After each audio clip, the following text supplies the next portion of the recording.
Bonjour à tous, je suis heureux de vous retrouver pour un nouveau podcast. Si vous souhaitez recevoir toutes mes actualités, il vous suffit de vous abonner et d'activer la cloche.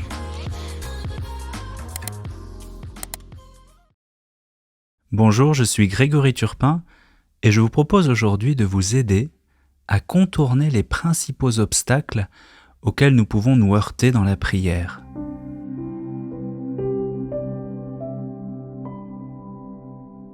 Vous l'avez sûrement remarqué, la prière ressemble bien souvent à un combat. On est distrait, on ne ressent pas toujours la présence de Dieu, ou on croit même avoir perdu la foi. Il est compliqué d'être fidèle et régulier dans ces conditions. Nos distractions font partie de nous. Elles nous révèlent nos pensées, nos intérêts, nos préoccupations du moment. Elles nous dévoilent parfois les ténèbres qui habitent notre cœur. Cette autre forme de connaissance de soi nous rend souvent humbles et nous permet de revenir à Dieu. Pour limiter les distractions, un support matériel sur lequel poser les yeux peut contribuer à fixer notre attention sur la réalité et l'instant présent. Pour retrouver la paix intérieure, on peut transformer les petites distractions en prières, pour une personne ou une situation en particulier, en formulant une demande, un remerciement, un pardon. Pour celles qui nous perturbent plus profondément, on peut les placer sous le regard de Dieu et lire un passage biblique qui saura nous apaiser. Lorsqu'il est impossible de les écarter, on peut s'aider de prières déjà écrites qu'on lit lentement, en pensant chaque mot pour rester connecté à Dieu et éviter le risque de la routine et de la prière machinale. Faire silence est difficile. Ne vous découragez surtout pas, c'est normal. La prière silencieuse est la plus belle, mais la plus exigeante des prières. C'est celle qui nous rapproche le plus de Dieu, qui nous permet de nous mettre à son écoute, mais c'est la plus difficile car elle exige de rester dans le silence et de laisser agir le Seigneur. Et cela ne s'improvise pas. La prière silencieuse demande amour, habitude et fidélité. Elle est comme un secret confié à celui qui creuse son désir de Dieu. Nous avons tous vécu des périodes difficiles où nous avons l'impression que rien ne se passe dans notre prière. Si cet état de sécheresse persiste, c'est souvent le signe qu'on doit changer quelque chose dans notre vie et s'interroger. Tournons-nous assez notre regard vers Dieu dans la journée ? Nous comportons-nous dans notre vie selon l'Évangile ? Répandons-nous l'appel de Dieu ? Lui faisons-nous vraiment confiance, même au creux des épreuves ? Ces périodes de sécheresse sont peut-être l'occasion de nous rapprocher de Dieu, d'apprendre à prier pour lui et pour lui seul gratuitement, de choisir l'espérance et de poser un acte de foi. Jésus, je ne comprends pas, mais je crois en toi.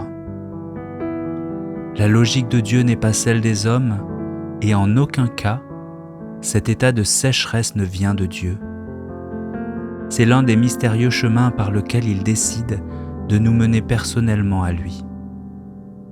Parfois, le désespoir peut nous saisir lorsque dans la prière, nous ne percevons plus la présence de Dieu, comme s'il ne montrait plus sa tendresse, comme s'il n'était plus sensible à notre amour. En réalité, ce n'est pas la foi qui est perdue, mais seulement le sentiment de la foi.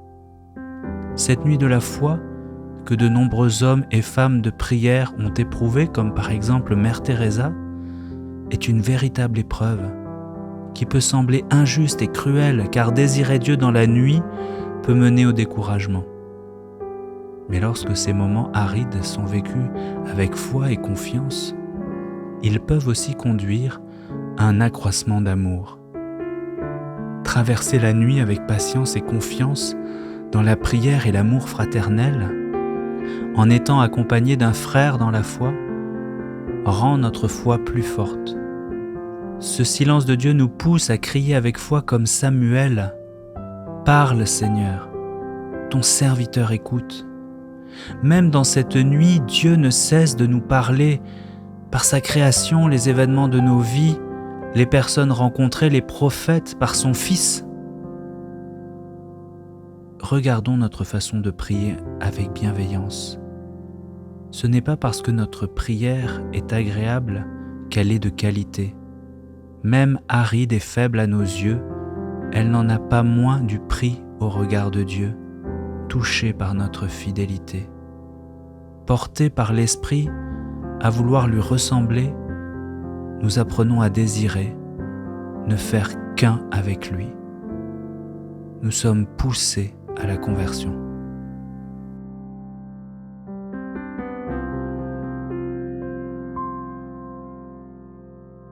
Contempler ton visage et vivre auprès de toi,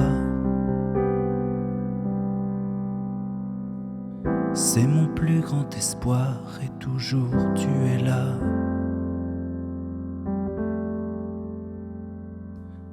En ta miséricorde, je veux être celui qui vit et fait grandir ton amour aujourd'hui.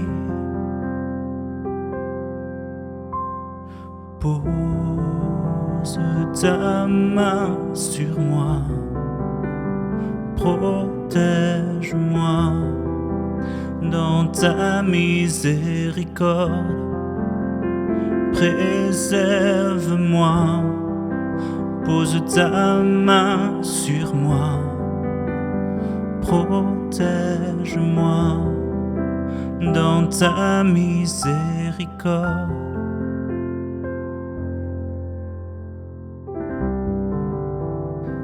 Seigneur, je te présente ma manière de prier. Lorsque je suis distrait, lorsque je ne ressens rien, lorsque pour moi il est difficile de me connecter à toi, je sais que tu es là. Je sais que tu es à mes côtés. Je sais que tu prends soin de moi.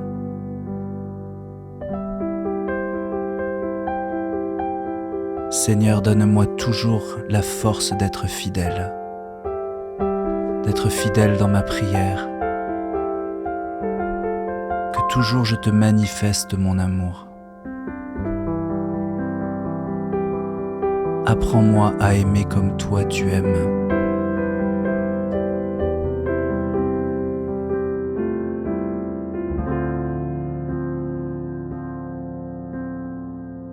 Par ta miséricorde, tu montres ton amour. Tu détruis le péché qui ronge le cœur de l'homme. À ta suite, Seigneur, donne-moi d'oser être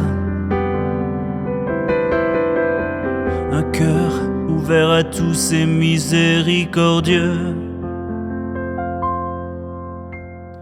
Pose ta main sur moi, protège-moi dans ta miséricorde, préserve-moi, pose ta main sur moi, protège-moi dans ta miséricorde, préserve-moi, pose ta main sur moi, protège-moi dans ta miséricorde, préserve-moi, pose ta main sur moi, protège-moi dans ta miséricorde.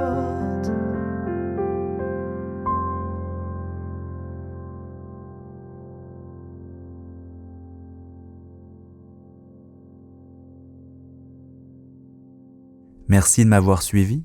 Si vous avez aimé ce temps de méditation, vous pouvez le retrouver sur le site grégoryturpin.info et vous inscrire pour accéder à l'ensemble de mes podcasts.